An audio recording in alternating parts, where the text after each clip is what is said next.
Failing to learn anything from the 2024 elections, Democrats just elected David Hogg as their new vice chairman. Protests erupt over illegal alien deportations, plus Elon Musk and DOGE find endless fraud and waste. All that and more.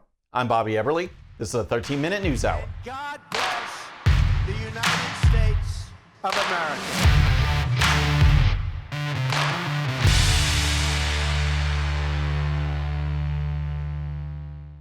Good evening, friends, and welcome to the 13-minute news hour. If you're new to the show, thank you so much for tuning in. We're going to start with the Democrat National Committee meeting that was held over the weekend, and apparently the Democrats learned absolutely nothing from the 2024 elections. Americans want a government that puts them first, does not target people based on race or gender, and puts common sense ahead of fringe ideologies. Given all that, one might think that the Democrats would use their winter meeting as a chance to elect more centrist leaders, maybe pull away from racial and gender politics, and try to better relate to average everyday Americans. Not a chance. Instead, the meeting was a clown show of everything that continues to be wrong with the Democrats. Here's one example from a forum that was held for the candidates running for DNC chairman. So I'm going to, I have a show of hands. How many of you believe that racism and misogyny played a role in Vice President Harris's defeat? Okay. So that's good. You all passed.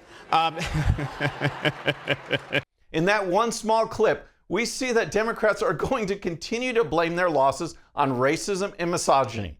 And we see the media, in the form of MSNBC, continuing to push that narrative.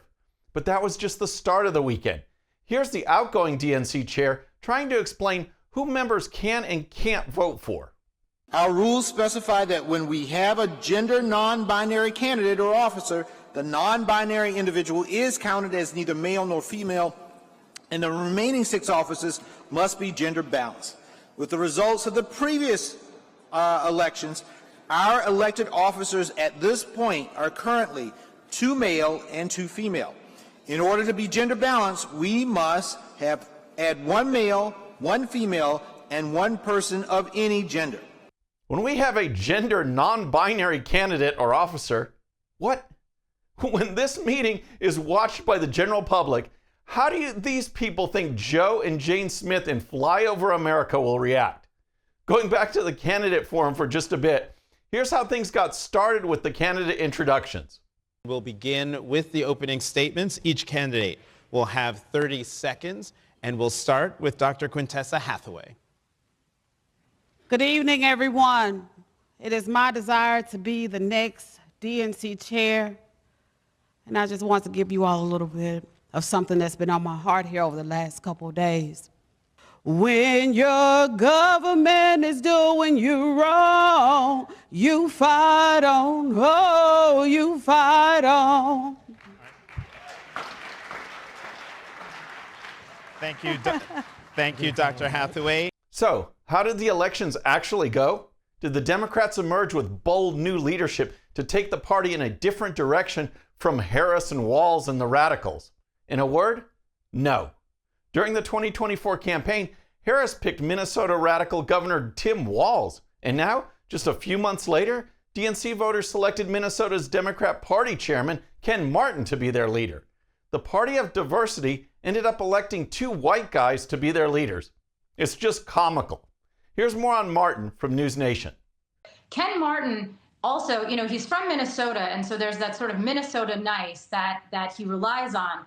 But people have told me that, underneath, he can be pretty intense and aggressive. And in fact, in a press conference yesterday, I had asked him, what is your message for Trump and the GOP, and what are you looking to do?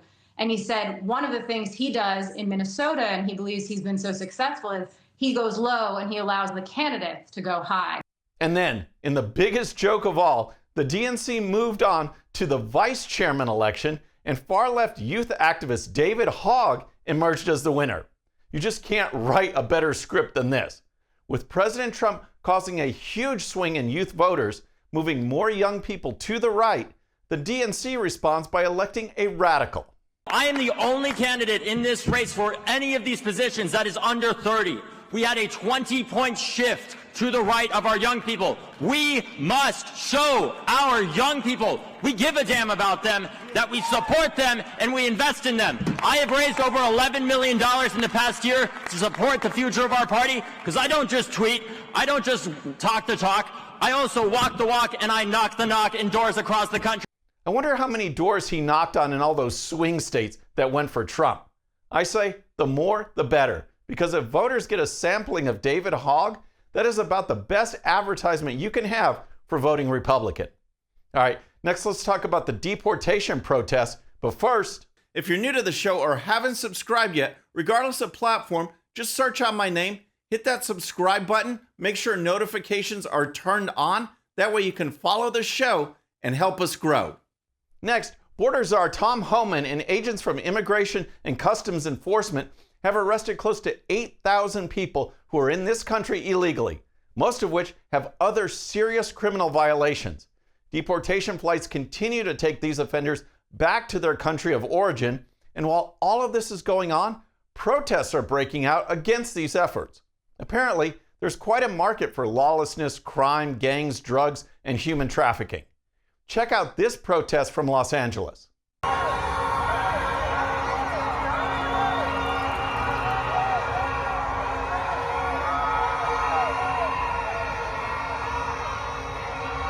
It's just incredible that the people in that clip are waving Mexican flags.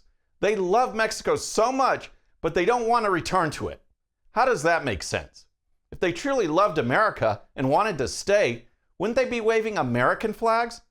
Here's another example where protesters are not only waving Mexican flags, but they are burning an American flag.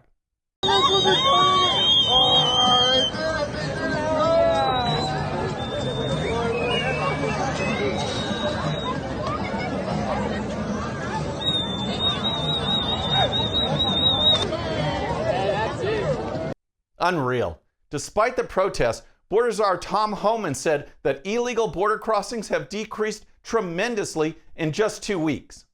Well, look, I looked at the numbers this morning, Maria. The crossings on the border are down 93%. 93%. Wow. That's a bigger decrease than under the first Trump administration. So, look, I've said it. President Trump is a game changer.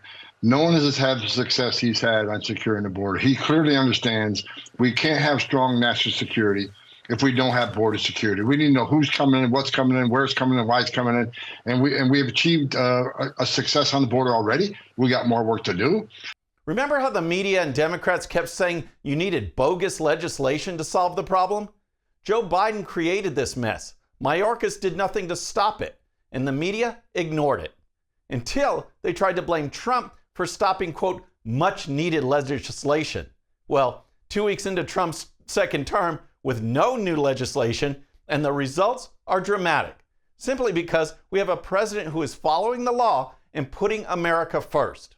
We're just shy of, I think we got 5,000 already arrested the first week, and majority of them being criminals. The non-criminals, and the media's talking about, who are these non-criminals? The non-criminals are arrested in sanctuary cities because you force us into the community rather than arresting the bad guy in the jail. And when we find that criminal, he's most likely with others, and they're going to go too. So if you want to be a sanctuary city, you're going to get exactly what you don't want. More agents in the community and more non-criminals arrested.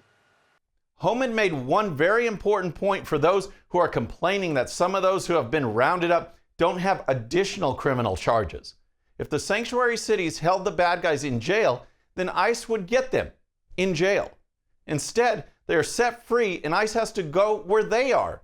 If they're hanging out with other illegals and those people get arrested too, then so be it. Surely these so-called innocent illegal aliens know that they are associating with bad people, right? All right, next let's talk about Elon Musk and DOGE, the Department of Government Efficiency. The things these people are discovering are just incredible, and it shows that left unchecked, government will grow and grow and grow and will keep spending and wasting money. Elon Musk and the DOGE team are looking at how much money the federal government spends, and he posted this on X. The DOGE team discovered, among other things, that the payment approval officers at Treasury were instructed always to approve payments, even to known fraudulent or terrorist groups. They literally never denied a payment in their entire careers, not even once. Can you believe this? Treasury would send out payments it knew to be fraudulent. It's just plain incompetence or corruption, or both. Shark Tank's Kevin O'Leary was asked what he thinks about the house cleaning that DOGE is doing. I'm okay with it. And I think the American people are okay with it. Everybody knows the dirty little secret about government. It drips with fat. No one's ever done an exercise like this. I thought he'd get a lot more pushback from Congress, and he's not. He's going in there with a spatula, and he's scraping out billions of dollars, and people are okay with it. After all, it's taxpayers' money. Right. Why not do this? If you sit around your kitchen table, you got to have a budget every year. Right. Why can't we apply the same kind of philosophy to government? Great comments. And of course, he's right. It's our money. DOGE is also turning its focus on USAID, the Agency for International Development, which is essentially a front organization for funneling taxpayer money to left-wing organizations. I'll have much more on USAID on my next show, but in the meantime, Elon will keep looking for waste and fraud and driving the establishment crazy. And next, here's some rapid-fire headlines from around the country. First, if you didn't hate the media enough, here's another example, this one from NPR.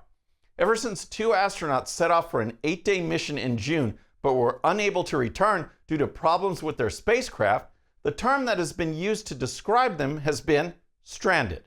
It's been used by PBS, CNN, ABC News, and every other news organization when covering the story. But that's when Biden was in office. Now Trump comes along and says we need to get our stranded astronauts back, and NPR fact checks him and says the astronauts are not stranded. Quote, NASA has long said the crew isn't stranded, and a plan to return them safely to Earth has been in place for months, end quote. Go figure. Next, despite Democrat rhetoric and media meltdowns, President Trump is starting his second term more popular than ever. As reported by Newsmax, President Donald Trump is beginning his second White House term with an approval rating 10 points higher than at the start of his first term, while the Democrat Party owns its highest unfavorable rating since 2008, according to a new university poll from Quinnipiac. A share of 31% of voters say they have a favorable opinion of the Democrat Party, while 57% say they have an unfavorable opinion. And finally, as the tariff war heats up between the US and Canada and Mexico, the currencies of the two foreign countries are already taking a hit.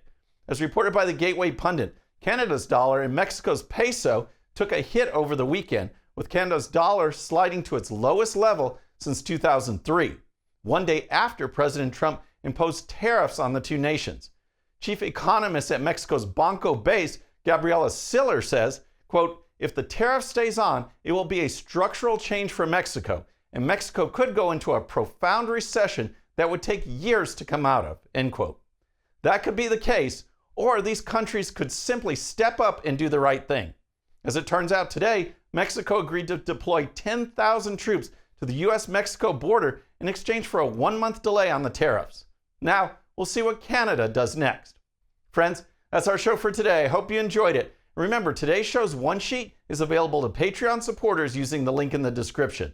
The one sheet gives you the links to all the videos and stories used on today's show, so you can dive even deeper into each issue. And with that, our next show will be Wednesday evening at the usual time. Until then, I'm Bobby Eberle.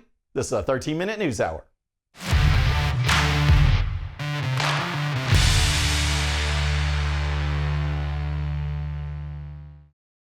All right, friends, thanks again for tuning in. I really appreciate it. And before you go, please hit that subscribe button above. Once you do, tell your friends, share it, spread the word about the 13-Minute News Hour so we can keep growing. And for more great content, check out these videos right here, and I'll see you next time.